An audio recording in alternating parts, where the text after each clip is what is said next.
Bonjour à tous et bienvenue sur Middle Earth SBG France. On se retrouve aujourd'hui pour une nouvelle revue de Légion légendaire et aujourd'hui on s'attaque à Minas Morgul.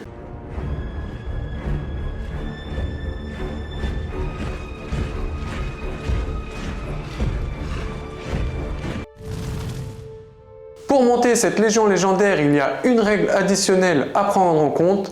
Il faut impérativement recruter le roi sorcier qui est forcément votre général. Cette Légion légendaire a 3 règles spéciales.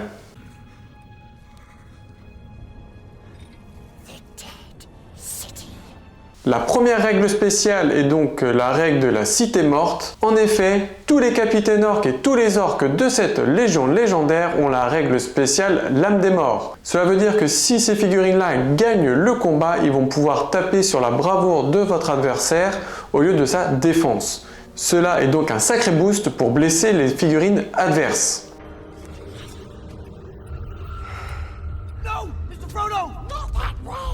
La deuxième règle spéciale de cette légion légendaire est l'appel de Morgul. Si l'armée adverse a un porteur de l'anneau et qu'il le porte au doigt, lorsqu'il va devoir tester pour son anneau, il va avoir un malus de -1 sur ce jet.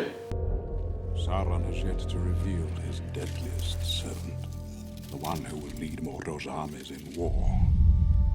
The one they say no living man can kill.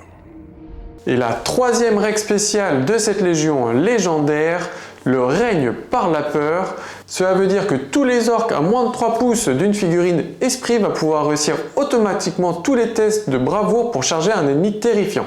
On va maintenant donc passer à la revue de tous les profils disponibles dans cette légion légendaire. On commence donc cette revue de profil par le général qui est donc forcément le roi sorcier. Comparé à la V6, son profil a légèrement été modifié. La nouveauté du roi sorcier sur cette version-là, c'est qu'il va avoir accès à 3 profils en fonction des armées dans lesquelles vous le recrutez. Dans Minas Morgul, il n'en a qu'une seule de disponible. Il va avoir donc 3 attaques, 3 points de puissance, 18 points de volonté et 3 points de destin. Donc c'est un roi sorcier qui est vraiment bien chargé pour pouvoir tenir tout le long de votre partie. Il va avoir accès à différentes options. On va totalement oublier la couronne de Morgul qui a très peu d'intérêt pour l'instant. Et on va se concentrer du coup sur les montures parce qu'il va avoir accès au cheval ou alors encore mieux si vous voulez beaucoup plus de punch et avoir un roi sorcier beaucoup plus offensif, l'ombre ailée qui va apporter du coup une cavalerie monstrueuse dans votre armée. Et en dernière option qui peut être assez intéressante, c'est donc la lame de Morgul qui va pouvoir tuer instantanément toute figurine qui perd un point de vie à cause de cette arme et qu'il rate tous ses jets de destin liés à cette blessure. En termes de profil, le roi sorcier a donc gagné un point de combat en plus comparé à la V6, donc il passe à combat 6, ce qui le rend très intéressant du coup pour aller chasser de l'elfe assez facilement et les petits capitaines, nains, hommes, etc. qu'on voit de plus en plus à combat 5 dans cette version-là. Donc ça va lui permettre de pouvoir gagner les combats assez facilement. Couplé à ces 3 attaques naturelles, il va pouvoir les blesser assez facilement et si vous rajoutez du coup les montures, il va pouvoir doubler ses dés pour blesser lorsque vous allez gagner et renverser votre adversaire pendant les combats. C'est donc toujours un très bon combattant et couplé à cela, il reste tout de même un très bon magicien. Donc grâce à ses 18 points de volonté, il va pouvoir faire beaucoup de sorts pendant la partie et les jeter avec quand même 2, 3, voire 4 dés si le sort est très important au moment fatidique de la partie. Et il va donc pouvoir passer ses sorts assez facilement. Il a une liste de sorts très très longue.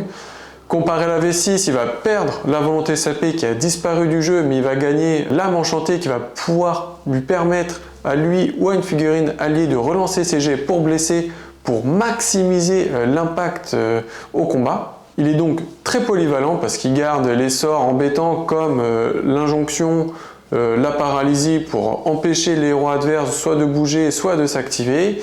Il garde le Black Dart qui passe force 6 désormais, mais qui va quand même lui permettre de pouvoir blesser une figurine assez importante comme les porte-bannières ou alors les montures des héros adverses. Le sort Instill Fear a donc été modifié en V7. Au lieu de faire fuir les figurines comme en V6, désormais ce sort fait que les figurines ennemies à proximité du roi sorcier vont subir la règle Fearful, c'est-à-dire qu'elles vont devoir faire un test de bravoure pour pouvoir charger. Et si l'ennemi est terrifiant, il faudra faire alors un deuxième test de bravoure pour pouvoir le charger. Donc ça va pouvoir quand même permettre de fiabiliser entre guillemets le roi sorcier pour éviter des contre-charges malencontreuses. Le roi sorcier arrive avec 5 actions héroïques. On commence du coup par le défi héroïque qui est toujours un peu compliqué à mettre en place mais qui apporte du coup pas mal de bonus en cette V7 parce que le héros va gagner du coup une attaque supplémentaire et un +1 pour blesser le héros challengé. Et s'il arrive à tuer ce héros, il va donc regagner un point de puissance. En deuxième action héroïque, il va du coup avoir la canalisation.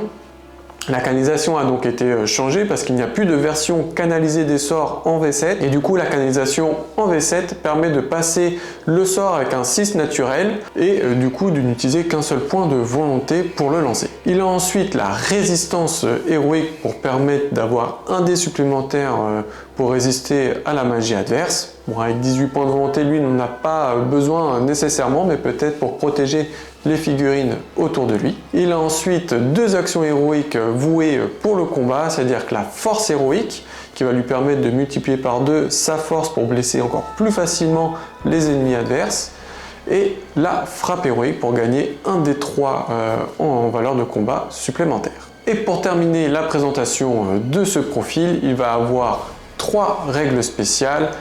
C'est classique, c'est-à-dire émissaire du mal pour mettre un petit -1 sur les jets de bravoure des figurines adverses à 12 pouces, la terreur et bien sûr la volonté du mal, c'est-à-dire de perdre un point de volonté à chaque fois que le roi sorcier est engagé dans un combat. On retrouve ensuite les Nazgûl dans cette légion légendaire de Minas Morgul, c'est quand même leur repère. C'est donc des versions un peu moins puissantes du roi sorcier parce qu'ils vont avoir que 2 attaques, 1 point de puissance, 10 points de volonté et 1 point de destin. Ils vont donc être surtout là si vous en recrutez pour avoir des petits magiciens qui gravitent autour du roi sorcier pour pouvoir affaiblir les héros adverses. En termes de profil, ils gardent les mêmes stats qu'en V6, c'est-à-dire qu'un combat 5, la défense 8, etc., etc.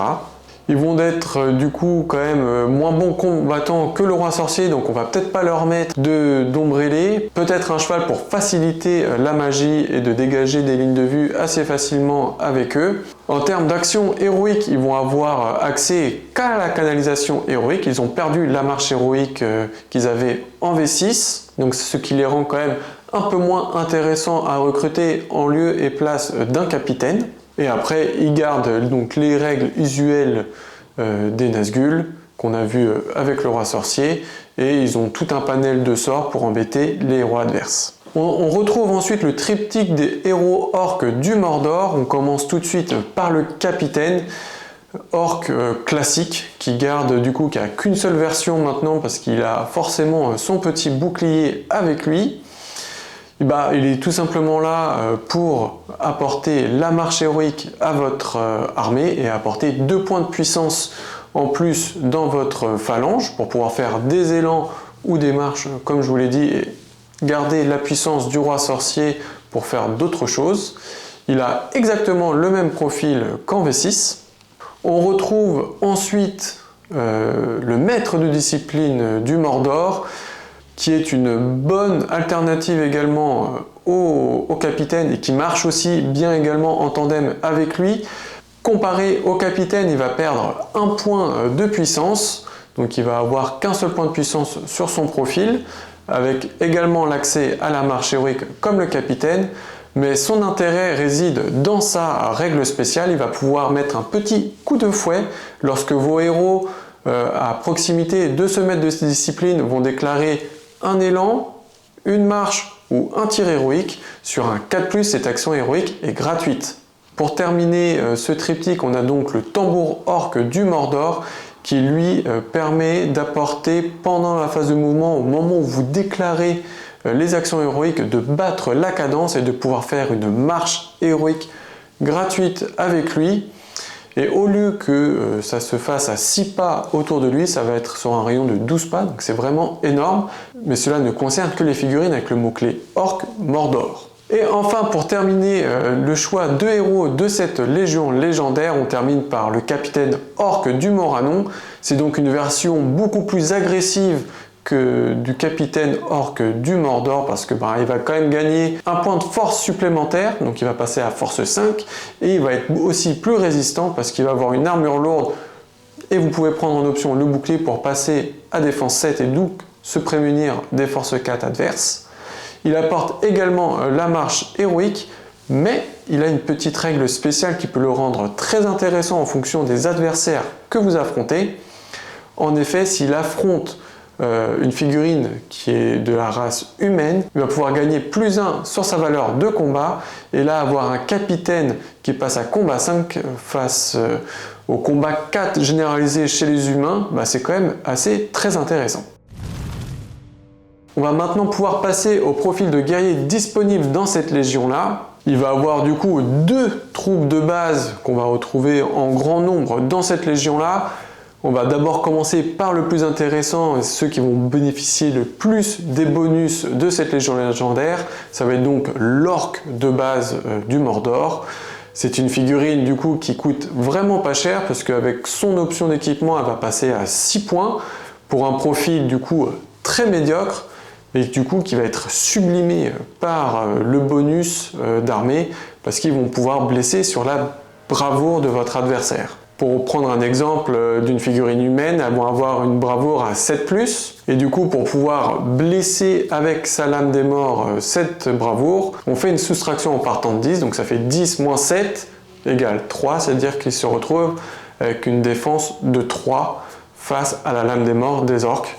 Avec une force 3, ça devient quand même très intéressant, vous vous blessez sur du 4+, donc face à du Minas Tirith par exemple qui a une défense de 6 ou de 7, au lieu de le blesser sur du 6, vous blessez sur du 4+, c'est quand même un boost énorme. Par contre, c'est des figurines qui ont une défense de 4 voire 5 avec un bouclier, c'est-à-dire que c'est quand même assez fragile et vous pouvez vous faire retourner quand même assez facilement. En deuxième troupe qu'on peut retrouver assez en nombre dans cette légion, ça va être du coup les orques du Moranon. Donc c'est des orques un peu plus bodybuildés que les orques du Mordor, parce qu'ils vont avoir du coup une force 4 et une défense 6 grâce à leur armure lourde et leur bouclier. Et si vous affrontez des hommes, ils vont gagner, à l'instar du capitaine du Moranon, +1 sur leur valeur de combat. Donc vous pouvez quand même avoir une première ligne combat 4, défense 6 et force 4, ce qui est quand même assez pas mal pour flabiliser un peu et encaisser la ligne adverse. Cependant, cela a un coût, parce que ils ont gagné +1 sur leur valeur en points en V7, et du coup ils vont osciller entre 9 et 10 points en fonction de leur équipement. En grosse pièce disponible dans cette armée, et pour avoir un deuxième type de monstre dans cette légion, on va avoir accès au troll du Mordor. Ça reste un profil qui est quand même assez intéressant, parce qu'il va avoir un combat 7, une défense 7 et une force 7 avec ses 3 attaques, donc qui va être assez sympa offensivement, et en plus qui a gagné en cette V7 un 4e point de vie, donc ça commence à devenir quand même très tanky et pour bloquer des petits héros, voire des gros héros qui ne vont pas pouvoir le sécher en un seul tour. Donc c'est quand même très pratique pour ancrer et bloquer un point du champ de bataille, et en plus maintenant avec la règle dominant 3 qu'ils obtiennent dans cette nouvelle V7, ils vont pouvoir quand même peser un peu plus sur la prise d'objectif. A noter en plus son option de pouvoir prendre un tambour, pouvoir faire aller toute votre armée un peu plus vite de 3 ou 5 pouces en fonction si c'est de l'infanterie ou de la cavalerie. Vous pouvez pouvoir mettre assez facilement la pression et assez rapidement à votre adversaire. Et le dernier profil à disposition dans cette légion légendaire, celui qui va quand même former une belle clé de voûte pour pouvoir profiter de la 3e règle spéciale de cette légion, donc ça va être les spectres. Donc on apporte des figurines avec le mot-clé esprit pour pouvoir faire réussir tous les tests de bravoure pour charger les ennemis terrifiants à tous les orques autour d'elle. C'est quand même très important dans cette légion légendaire parce que les orques ne sont quand même pas très reconnus pour leur bravoure et charger des figurines avec la règle terreur assez facilement. Donc ce côté d'avoir des esprits un peu partout dans votre ligne, ça va pouvoir quand même fiabiliser vos charges sur les armées qui causent la terreur. Et en plus, ils ont quand même gagné des petites règles spéciales assez sympathiques dans cette V7. Ils gagnent la règle spéciale marche fantomatique qui va pouvoir permettre d'ignorer en fait les zones de terrain difficiles et de quand même bouger à travers elles avec tous leurs mouvements, donc ce qui est quand même assez pratique. Et ils apportent quand même leur petite règle spéciale, une lumière hantée est en eux pour pouvoir attirer une figurine ennemie vers elle, et cela requiert un test d'intelligence. Donc petite nouveauté de cette V7, ça fonctionne comme pour la bravoure, c'est-à-dire que chaque figurine a une valeur à atteindre, vous lancez 2 dés et si vous l'atteignez, rien ne se passe, et si vous ratez ce test, la figurine est donc attirée vers le spectre.